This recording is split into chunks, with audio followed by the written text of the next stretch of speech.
And now for the EFD group, Mr Farage. Another one bites the dust. Country number 4, Spain, gets bailed out, and we all, of course, know that it won't be the last. Though I wondered over the weekend whether perhaps I was missing something, because when the Spanish Prime Minister, Mr Rajoy, got up, he said that this bailout shows what a success the Eurozone has been.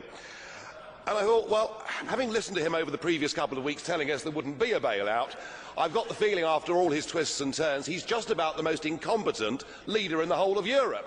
And that's saying something, because there's pretty stiff competition. Indeed, every single prediction of yours, Mr Barroso, has been wrong.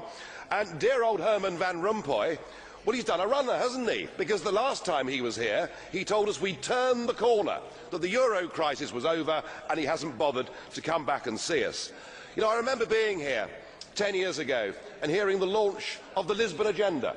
We were told that with the euro by 2010 we would have full employment, and indeed that Europe would be the competitive and dynamic powerhouse of the world.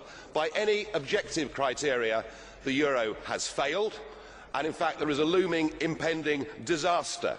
You know, this deal makes things worse, not better. 100 billion is put up for the Spanish banking system, and 20% of that money has to come from Italy.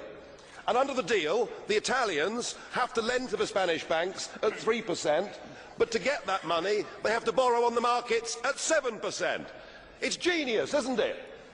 It really is brilliant. So what we're doing with this package is we're actually driving countries like Italy towards needing to be bailed out themselves. In addition to that, we put a further 10% on Spanish national debt.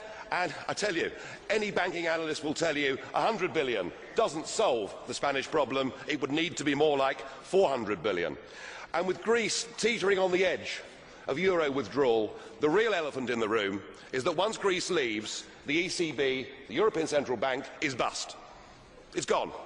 It has 444 billion euros worth of exposure to the bailed out countries.